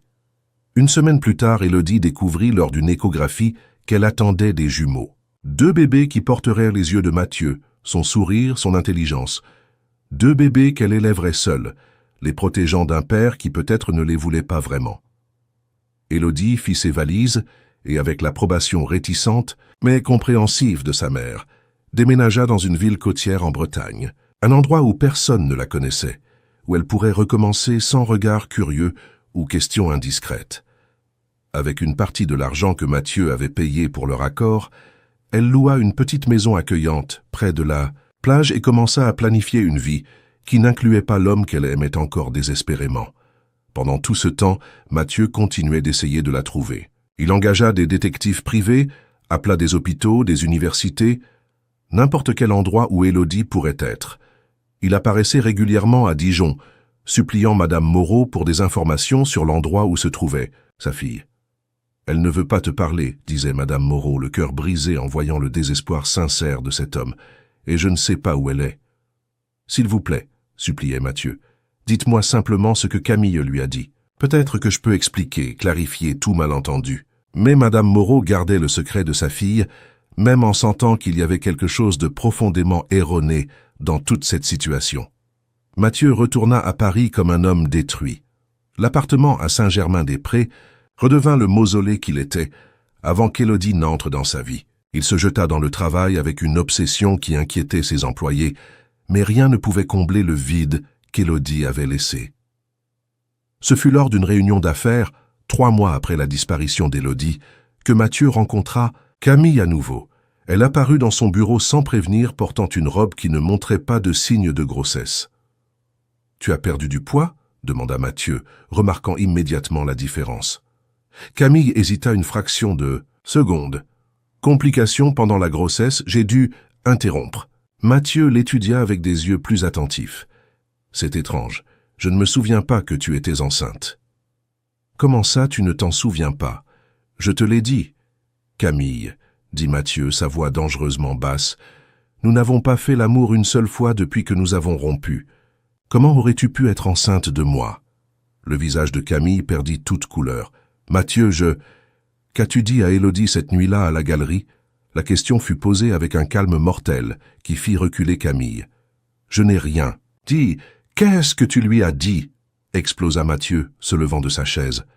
Et alors, sous la force du désespoir et de la colère de Mathieu, Camille avoua tout. Le mensonge sur la grossesse, sur leur réconciliation, sur le fait qu'Élodie n'était qu'une distraction. Elle avoua qu'elle avait tout inventé, parce qu'elle ne supportait pas de voir Mathieu heureux avec quelqu'un d'autre. Mathieu écouta tout en silence, ressentant une colère si intense qu'il dut se retenir pour ne pas faire quelque chose qu'il regretterait. Quand Camille eut fini de parler, il dit simplement « Sors de ma vie, pour toujours. Et si je découvre que tu répands des mensonges sur moi ou sur Élodie, je te garantis que tu le regretteras. » Mais l'aveu arriva trop tard. Élodie avait disparu sans laisser de traces, et Mathieu n'avait aucune idée d'où la chercher. Tout ce qu'il pouvait faire était d'attendre et d'espérer qu'un jour elle apparaîtrait, qu'il pourrait lui expliquer la vérité et implorer une seconde chance. Ce que Mathieu ne savait pas, c'est qu'à 600 kilomètres de là, Élodie élevait 2 petites versions de lui dans une ville côtière de Bretagne, les aimant avec toute l'intensité qu'elle avait un jour ressentie pour leur père, mais gardant le secret qu'elle croyait protéger tous d'une douleur supplémentaire. 3 ans plus tard, Élodie Beaumont était devenue une femme complètement différente de celle qui avait fui Paris dans le désespoir et la douleur. À 28 ans, elle irradiait une confiance qui venait non seulement de la maternité, mais d'avoir construit une vie de ses propres mains à Saint-Malo, une charmante ville côtière en Bretagne. La pâtisserie qu'elle avait ouverte sous le nom Les Douceurs d'Élodie était devenue un point de référence local, célèbre non seulement pour ses gâteaux et confiseries artisanales, mais pour l'atmosphère accueillante qu'Élodie avait créée. La maison où elle vivait avec ses enfants se trouvait à 2 pâtés de maison de la plage, une construction simple mais bien entretenue, avec un jardin où elle cultivait les herbes qu'elle utilisait dans la pâtisserie, et une cour où Lucas et Céline, ses jumeaux de 2 ans et demi, passèrent les après-midi à jouer sous le regard attentifs de leur grand-mère Moreau, qui avait déménagé en Bretagne après avoir terminé son traitement contre le cancer. Lucas était l'image de son père en miniature, cheveux foncés, yeux bruns pénétrants, et un sérieux qui contrastait avec ses quelques années de vie. Céline avait hérité des yeux verts de sa mère, mais avait la même forme de visage que Mathieu, le même front haut et le sourire qui faisait qu'Élodie ressentait un pincement au cœur chaque fois qu'elle la voyait. Élodie avait raconté aux enfants que leur père était mort avant leur naissance. C'était un mensonge qui la consumait de l'intérieur, mais qu'elle considérait nécessaire pour les protéger. Elle ne voulait pas qu'ils grandissent en se demandant pourquoi leur père ne les voulait pas, pourquoi il avait choisi une autre famille. Il valait mieux qu'ils croient avoir été aimés et désirés, même si brièvement. Leur routine était simple mais heureuse. Élodie se réveillait avant le lever du soleil pour préparer les pâtisseries et gâteaux qui seraient vendus pendant la journée, tandis que Madame Moreau, maintenant complètement rétablie et rayonnante de santé, s'occupait des petits-enfants. Les enfants l'accompagnaient à la pâtisserie pendant la journée, où ils étaient devenus les mascottes des clients réguliers, des touristes qui revenaient dans la ville juste pour les voir, des locaux qui avaient assisté aux premiers pas, des deux enfants entre les tables de l'établissement. Élodie avait créé une bonne vie, simple, honnête. Ce n'était pas la vie dont elle avait rêvé quand elle était jeune, ni la vie qu'elle avait entrevue pendant ces mois magiques avec Mathieu, mais c'était une vie à elle, construite avec ses propres choix et sacrifices. Il y avait des hommes qui y manifestèrent de l'intérêt, le vétérinaire local, un professeur de l'école où elle prévoyait d'inscrire les enfants, même quelques touristes qui apparaissaient régulièrement. Mais Élodie les maintenait tous à distance. Une partie de son cœur appartenait toujours à un homme qui probablement ne se souvenait même plus d'elle, et elle n'arrivait pas à imaginer partager sa vie ou ses enfants avec quelqu'un d'autre. C'est un jeudi d'avril, pendant l'affluence typique du matin à la pâtisserie, qu'Élodie vit à travers la vitrine un homme qui fit son cœur s'arrêter. Il était de dos, observant le mouvement de la rue principale, mais elle reconnaîtrait cette posture, ses épaules, cette façon de passer la main dans ses cheveux, même si elle était aveugle. Mathieu Dupont était à Saint-Malo. Élodie sentit ses jambes faiblir et dut s'appuyer au comptoir. Sa première réaction fut de panique absolue. Cacher les enfants, fermer la pâtisserie, fuir avant qu'ils ne la voient. Mais Lucas choisit ce moment pour renverser un verre de jus, et le bruit du verre se brisant fit se retourner Mathieu. Leurs yeux se rencontrèrent à travers la vitre, et le monde sembla s'arrêter. Mathieu resta paralysé sur le trottoir, comme s'il voyait un fantôme. Élodie vit le choc, la reconnaissance, puis une série d'émotions passées sur son visage, soulagement, colère, confusion, et quelque chose qui ressemblait dangereusement à de l'amour. Mathieu entra dans la pâtisserie, comme un homme en transe. Il était différent, plus mince, avec quelques lignes autour des yeux qui n'étaient pas là 3 ans auparavant, mais toujours désespérément beau. Il portait des vêtements décontractés, jeans et une chemise en lin blanc, comme s'il était en vacances. « Élodie », dit-il, sa voix rauque d'émotion. « Mathieu », répondit-elle, sa propre voix à peine audible. Ils se regardèrent pendant de longues secondes, 3 ans de séparation, de douleur, de nostalgie et de ressentiment, suspendus entre eux comme une barrière presque physique. C'est alors que Mathieu baissa les yeux et vit les 2 enfants accrochés aux jambes de leur mère, regardant l'étranger avec curiosité mêlée de timidité. Le silence qui suivit fut assourdissant. Élodie vit le moment exact où Mathieu enregistra les yeux bruns de Lucas, si identiques aux siens. Elle vit quand il remarqua la forme du visage de Céline, la façon dont elle inclinait la tête quand elle était curieuse, un geste qu'elle avait vu Mathieu faire des centaines de fois. « Quel âge ont-ils » demanda Mathieu, sa voix presque un murmure. Élodie leva le menton, se préparant à la bataille qu'elle savait imminente. 2 ans et demi. Mathieu fit un calcul rapide, et Élodie vit la réalisation le frapper comme un coup de poing dans l'estomac. Il s'agenouilla lentement, se mettant à la hauteur des enfants. « Comment vous appelez-vous » demanda-t-il, sa voix incroyablement douce. « Lucas » dit le garçon se cachant un peu derrière sa mère mais gardant les yeux fixés sur Mathieu. « Céline » dit la petite fille, plus courageuse, faisant un pas en avant. Mathieu regarda les 2 enfants comme s'il mémorisait chaque détail de leur visage. Ce sont des prénoms très jolis. Élodie sentit des larmes brûler ses yeux. Voir Mathieu interagir avec les enfants qu'il ne savait pas avoir était une douce torture qui la déchirait de l'intérieur. « Élodie, dit Mathieu, se relevant lentement, nous devons parler. »« Il n'y a rien à dire, répondit Élodie en lassant, les enfants de façon protectrice. « Je pense qu'il y a beaucoup à dire, dit Mathieu, sa voix gagnant une fermeté qu'Élodie connaissait bien. Surtout sur pourquoi tu as disparu sans me donner la chance d'expliquer ce qui s'est vraiment passé cette nuit-là. » Élodie sentit la colère monter dans sa gorge. « Expliquer ? Expliquer quoi, Mathieu ? Que ta ex-fiancée était enceinte de toi ? Que j'étais juste une distraction pratique pendant que vous régliez vos problèmes ?» Mathieu ferma les yeux, comme si les mots étaient une douleur physique. « Élodie, s'il te plaît, 10 minutes, c'est tout ce que je demande. 10 minutes, pour te dire la vérité. » « La vérité ?» Élodie rit amèrement. « La vérité est que tu as une famille, Mathieu. Tu as une femme et un enfant. Et moi ?» Elle regarda les enfants. « J'ai ma famille aussi. »« Élodie, dit Mathieu, sa voix se brisant légèrement, je n'ai jamais eu de famille avec Camille. Il n'y a jamais eu de bébé. Tout ce qu'elle t'a dit cette nuit-là était des mensonges. » Les mots frappèrent Élodie comme des éclairs, la faisant chanceler. « Qu'est-ce que tu dis ? Que Camille a menti sur tout, sur notre relation, sur la grossesse, sur le fait que je t'aurais utilisé. J'ai découvert la vérité 3 mois après ta disparition, quand je l'ai confrontée. Elle a avoué qu'elle avait tout inventé, parce qu'elle ne supportait pas de me voir heureux avec toi. » Élodie sentit le monde tourner autour d'elle. « Ce n'est pas possible. » « Élodie, j'ai passé les 3 dernières années à te chercher. J'ai engagé des détectives, offert des récompenses, visité chaque ville où je pensais que tu pourrais être.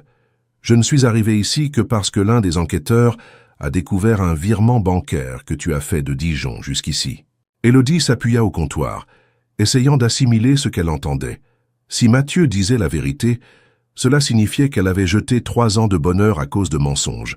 Cela signifiait que ses enfants avaient été privés de leur père à cause des manipulations venimeuses d'une femme amère. « Pourquoi ne m'as-tu pas cherché avant ?» demanda-t-elle, sa voix sortant plus faible qu'elle ne le voulait. « Je l'ai fait. Je suis apparu à Dijon des dizaines de fois. J'ai appelé et envoyé des lettres. Ta mère disait que tu ne voulais pas me voir, que tu avais demandé à ne pas révéler où tu étais. » Élodie se souvint des fois où sa mère avait mentionné que cet homme était venu demander après elle, mais Élodie avait toujours demandé de dire qu'elle n'était pas là. Elle avait interprété les tentatives de contact comme de la culpabilité ou de l'obligation, jamais comme de l'amour véritable. « Maman, dit Lucas, tirant sur le bord de la jupe d'Élodie, pourquoi tu pleures ?» Élodie réalisa que des larmes coulèrent sur son visage sans qu'elle s'en aperçoive. Elle s'agenouilla à côté des enfants, essayant de se ressaisir. « Maman va bien, mon amour.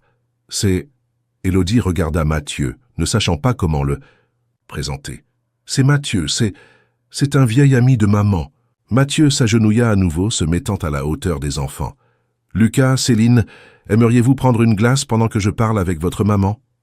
Les enfants regardèrent Élodie, demandant la permission. Elle acquiesça, encore, trop sous le choc pour penser clairement. Mathieu appela Madame Moreau, qui était apparue du fond de la pâtisserie en entendant des voix, et Élodie vit la reconnaissance et la surprise dans les yeux de sa mère. « Madame Moreau, dit Mathieu, respectueusement, cela vous dérangerait-il d'emmener les enfants prendre une glace ? Je dois parler à Élodie. » Madame Moreau regarda tour à tour sa fille et Mathieu, et Élodie vit la compréhension dans les yeux de sa mère. « Bien sûr, mon garçon. Venez, les enfants. Grand-mère va vous acheter cette glace au chocolat que vous aimez tant. » Quand ils se retrouvèrent, seuls dans la pâtisserie, le silence fut chargé de 3 ans de douleur, de nostalgie, de ressentiment et d'amour réprimé. Mathieu s'approcha lentement, comme si Élodie était un animal effrayé qui pourrait s'enfuir à tout moment. « Élodie, j'ai besoin que tu comprennes une chose. Ce que j'ai ressenti pour toi, ce que nous avons vécu ensemble, a été la chose la plus réelle de ma vie. Je n'ai simulé aucun sentiment, je ne t'ai pas utilisé, je ne jouais pas avec toi. Je suis tombé amoureux de toi d'une façon que je ne savais pas possible. » Élodie ferma les yeux, essayant de se protéger contre l'intensité dans sa voix. « Alors pourquoi n'as-tu pas lutté davantage? Pourquoi n'as-tu pas insisté quand je n'ai pas voulu te voir? » « Parce que j'ai pensé que tu avais découvert quelque chose sur moi que je ne savais pas. J'ai pensé que tu avais peut-être raison de ne pas vouloir me voir. J'ai respecté ton choix, même si cela me tuait intérieurement. » Élodie le regarda, voyant une sincérité absolue dans ses yeux. « Mathieu, tu as des enfants. 2 enfants que tu ne savais même pas exister. Je t'en ai privé pendant 3 ans à cause de mensonges. » Mathieu fit un pas de plus, sa voix chargée d'émotion. « Élodie, tu as fait ce que tu pensais être le mieux pour les protéger. Je comprends. Mais maintenant nous pouvons changer cela, nous pouvons recommencer. » « Recommencer ?» Élodie rit amèrement. « Mathieu, tu ne comprends pas.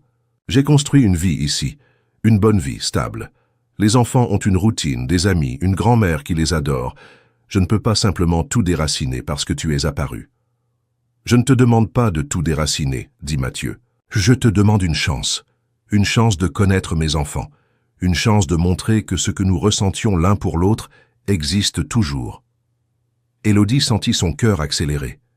Parce que la vérité était que, malgré tout, malgré la douleur et le ressentiment, revoir Mathieu avait réveillé des sentiments qu'elle avait essayé d'enterrer. Mais il y avait aussi la peur de se blesser à nouveau, de blesser les enfants, de détruire la stabilité qu'elle avait construite. « J'ai besoin de temps, » dit-elle finalement. « C'est trop à assimiler d'un coup. » Mathieu acquiesça, soulagé qu'elle ne l'ait pas immédiatement renvoyé. « De combien de temps as-tu besoin ? » ?»« Je ne sais pas, des semaines, peut-être des mois. »« Mathieu, tu ne peux pas simplement entrer dans leur vie et puis sortir quand tu t'en lasseras.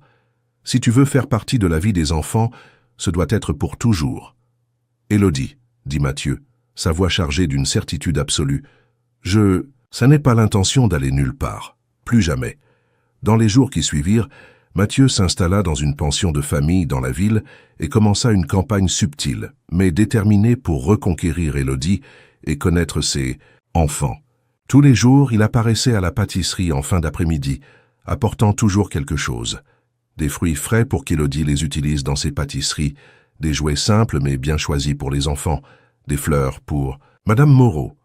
Initialement, Élodie était tendue, défensive, analysant chaque geste à la recherche de signes de fausseté ou d'intérêt uniquement pour les enfants. Mais au fil des jours, elle commença à voir le Mathieu dont elle était tombée amoureuse, gentil, attentionné, sincèrement intéressé non seulement par les enfants, mais par la vie qu'elle avait construite. Mathieu complimentait sincèrement la pâtisserie, goûtait toutes les confiseries avec l'enthousiasme d'un enfant, posait des questions intelligentes sur la façon dont elle avait développé les recettes. Avec les enfants, il était patient et affectueux, mais respectait le fait qu'Élodie était leur mère, ne tentant jamais d'assumer l'autorité ou de créer de confusion dans la routine établie. Une semaine après son arrivée, Mathieu invita Élodie à dîner. « Juste nous deux, dit-il, laisse les enfants avec ta mère et allons vraiment parler. » Élodie hésita, mais Madame Moreau l'encouragea. « Vas-y, ma fille, vous devez résoudre cela une fois pour toutes, pour le bien de tous. » Le dîner eut lieu dans un petit restaurant charmant au bord de la mer, où ils mangèrent du poisson grillé et burent du vin blanc tandis que les vagues se brisaient à quelques mètres de distance. Pendant la première heure, la conversation fut prudente, chacun testant le terrain émotionnel de l'autre. Ce fut Mathieu qui brisa finalement les défenses. « Élodie, je sais que je t'ai blessé. Je sais que mon incapacité à gérer les mensonges de Camille a causé tout cela. Mais tu dois comprendre qu'il ne s'est pas passé un jour sans que je pense à toi. Il ne s'est pas passé une semaine sans que je me demande où tu étais, si tu allais bien, si tu étais heureuse. » Élodie sentit des larmes se former. « Mathieu, tu ne comprends pas ce que ça a été pour moi. Découvrir que j'étais enceinte, seule, pensant que tu m'avais utilisée. Ce fut la période la plus difficile de ma vie. »« Raconte-moi, » dit Mathieu doucement. « Raconte-moi comment c'était. » Et puis Élodie fit quelque chose qu'elle n'avait pas fait depuis 3 ans. Elle ouvrit complètement son cœur. Elle raconta la solitude de la grossesse, la peur de ne pas réussir à élever 2 enfants seuls, les nuits blanches à se demander si elle avait pris la bonne décision en ne lui parlant pas des bébés.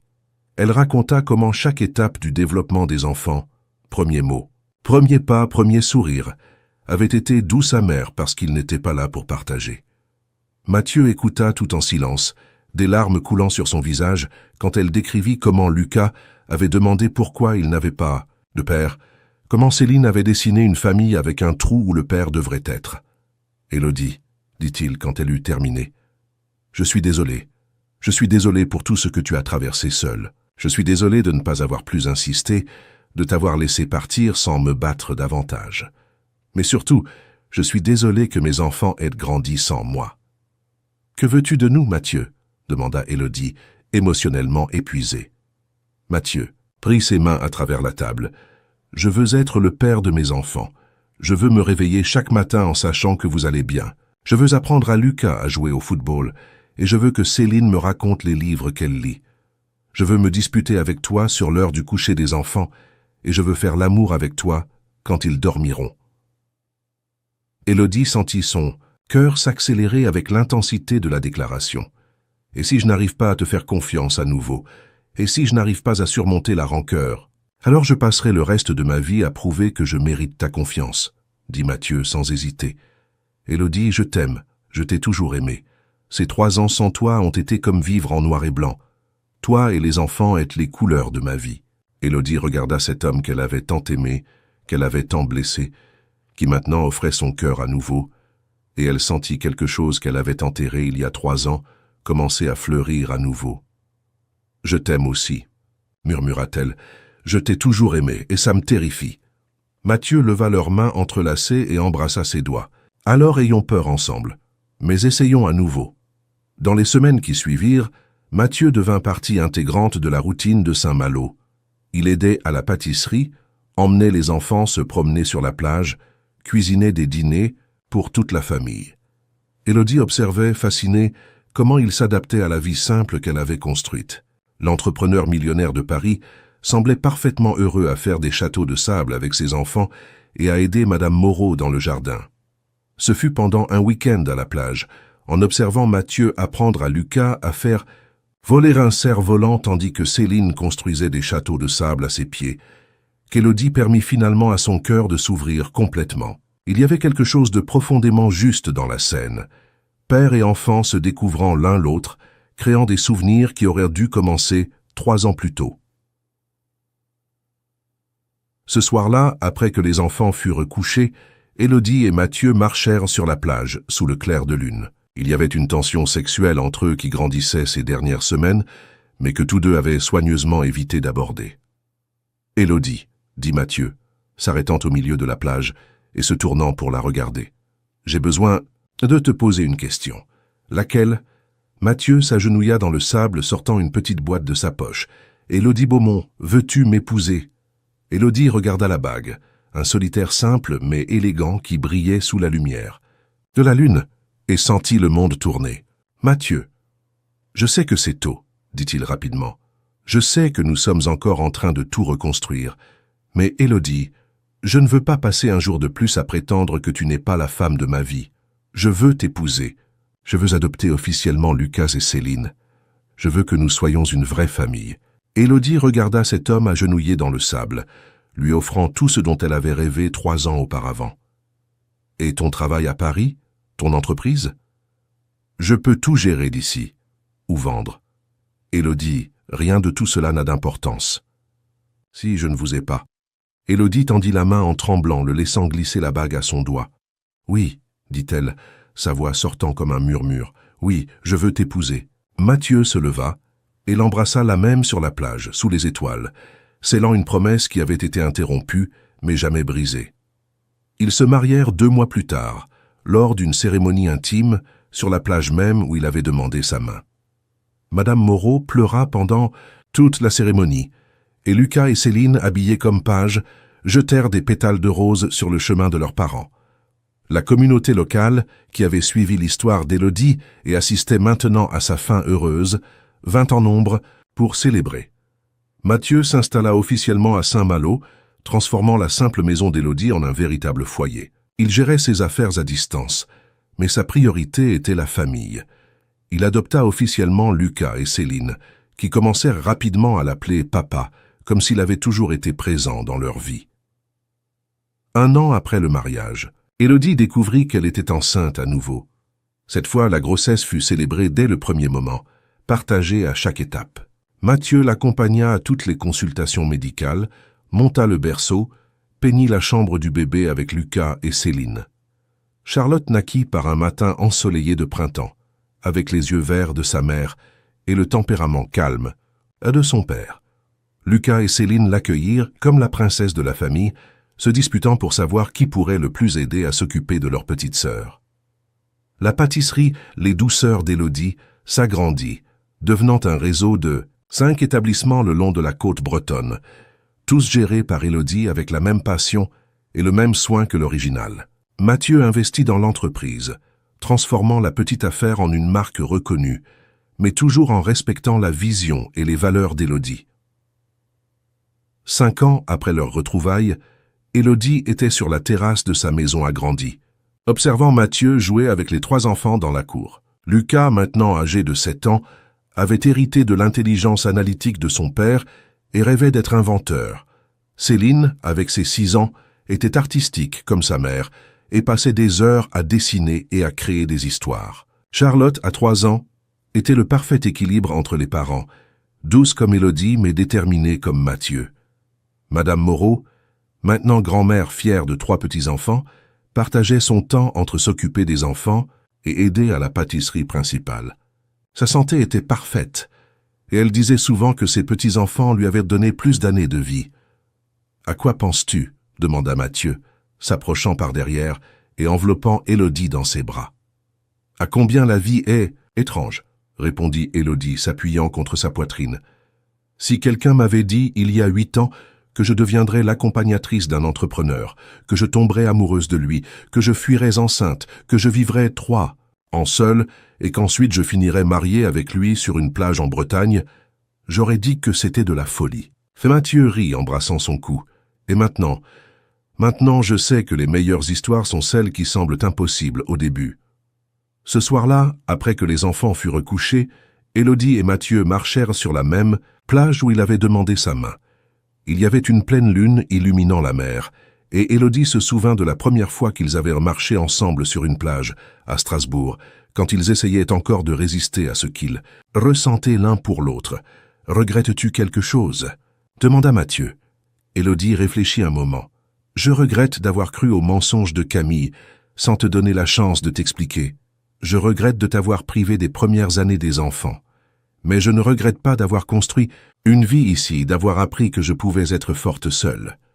Et moi je regrette de ne pas m'être plus battu pour toi, dit Mathieu, de t'avoir laissé partir sans insister sur la vérité, mais je ne regrette rien de ce qui nous a amenés jusqu'ici. » Ils s'arrêtèrent, là où les vagues touchaient leurs pieds nus, et Élodie se tourna pour regarder l'homme qui était devenu son mari, le père de ses enfants, son partenaire dans tous les sens.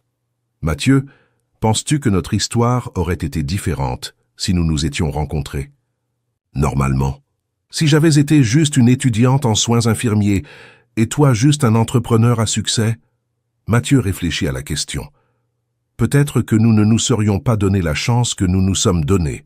Peut-être que les différences sociales auraient créé des barrières que nous n'aurions pas réussi à surmonter. Je pense que ce que nous avons vécu, aussi douloureux que ce fut, nous a appris la valeur réelle de ce que nous ressentions. » Élodie acquiesça, comprenant exactement ce qu'il voulait dire.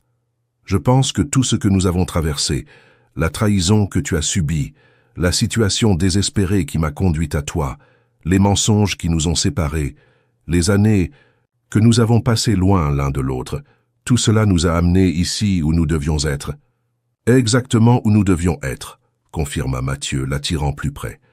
Ils restèrent là enlacés sur la plage, écoutant le son des vagues et observant les étoiles. 3 enfants dormaient à la maison, rêvant d'aventures que leurs parents les aideraient à réaliser. Une entreprise prospère les attendait le lendemain matin, construite sur les rêves et le travail acharné d'une femme qui avait appris que la force et la vulnérabilité pouvaient coexister. Une vie simple mais pleine s'étendait devant eux, construite sur une base d'amour qui avait été testée et prouvée véritable. Leur histoire avait commencé par un accord commercial entre 2 étrangers désespérés. Elle avait évolué vers une passion qui défiait toutes les attentes sociales. Elle avait presque été détruite par des mensonges et des malentendus, mais elle avait survécu parce qu'elle était basée sur quelque chose de plus fort que les circonstances, de plus profond que la convenance, de plus durable que la passion. Elle était basée sur l'amour véritable, le genre d'amour qui reconnaît les imperfections et les embrasse, qui pardonne les erreurs et grandit à partir d'elles, qui trouve le chemin du retour même quand toutes les routes semblent te bloquer. Et tandis qu'il marchait vers la maison, mains entrelacées, Élodie savait que, indépendamment des défis que l'avenir pourrait apporter, ils les affronteraient ensemble, parce qu'ils avaient appris que le véritable amour n'est pas celui qui évite les tempêtes, mais celui qui apprend à danser sous la pluie. La pâtisserie, les douceurs d'Élodie, continueraient à se développer, répandant non seulement des saveurs délicieuses, mais l'histoire d'une femme qui avait transformé les difficultés en force, la douleur en sagesse, et un accord commercial en une famille construite sur l'amour véritable.